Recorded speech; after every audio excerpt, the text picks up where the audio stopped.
आसान रास्ता। मैंने देखा है कि बहुत से लोगों को यह पता होता है कि उन्हें क्या करना है, लेकिन वे फिर भी ऐसा नहीं करते। वे बस अपनी सोच को सही ठहराने या एक सरल समाधान को अपनाने पर विश्वास रखते हैं, क्योंकि असली समाधान की राह उन्हें बहुत लंबी और उबाऊ दिखती है। कुछ लोग बिना काम किए अपने मनचाहे परिणाम पाने के लिए मेहनत के साथ काम करने के बजाय कम मेहनत वाली राह को खोजने में अपनी ऊर्जा शक्ति का इस्तेमाल करने लगते हैं। समझदारी के साथ काम करना आवश्यक है, लेकिन यहाँ एक सरल समाधान पाने के लिए अपनी सारी समझदारी का इस्तेमाल करते हुए काम करने के साथ मेहनत करना भी बहुत आवश्यक होता है। हमें उन नियमों पर भी विचार करना होगा कि कुछ चीजें केवल कठिन राह से ही प्राप्त होती हैं। उदाहरण के लिए, यदि आप वजन घटाना चाहते हैं तो आपको अपनी शारीरिक क्रिया, अपने खान पान को बदलकर या दोनों कार्यों को साथ करके अपने शरीर के अंदर जाने वाली कैलोरी को कम करना होगा। बहुत से लोगों को यह पता होता है कि उन्हें ये चीजें करनी है, लेकिन फिर भी वे ऐसा नहीं करते।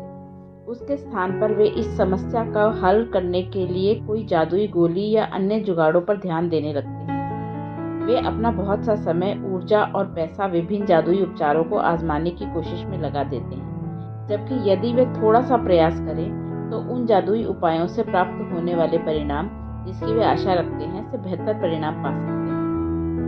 हो सकता है कि कुछ लोग इस स्थिति में शायद कुछ भी न करें। वे वजन कम करना चाहते हैं और अपने बढ़ते वजन का रोना भी रोते रहते हैं, लेकिन वे इसके लिए कदम नहीं उठाते। हम में से बहुत से लोग उन्हें आलसी का नाम देते हैं। लोग आमतौर पर दो चीजों के कारण इस तरह का व्यवहार करते हैं। पहला यह कि उन्हें शायद इस पर विश्वास नहीं होता कि वे अपनी आशा के अनुसार उस परिणाम को हासिल कर लेंगे जो वे हासिल करना चाहते हैं, इसीलिए वे सीधे तौर पर इस विचार से ही हार मान लेते हैं। दूसरे, वे जो इस विचार के कारगर होने की प्रक्रिया को बहुत पीड़ादायक मानते हैं।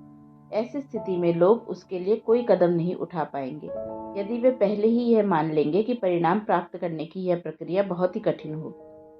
जिम में जाकर मेहनत करना या पौष्टिक खाना खाने का विचार आप जैसे हैं वैसे बने रहने के मुकाबले बहुत ही कष्टदायक दिखता है, इसीलिए वे लोग कोई भी कदम नहीं उठाते। वे एक आसान और बहुत आरामदेह विकल्प के साथ जुड़े रहते हैं, लेकिन हम बमुश्किल ही अपनी आरामदायक स्थिति से आगे बढ़ पाते हैं। दुर्भाग्यवश बहुत से लोग ऐसे होते हैं जो बदलाव के लिए प्रतिबद्ध होने से पहले इस इंतजार में बहुत सा समय गंवा देते हैं कि उन्हें कोई और विकल्प मिल जाए जिससे कि वे बदलाव की प्रक्रिया में होने वाले दर्द से बच जाएं।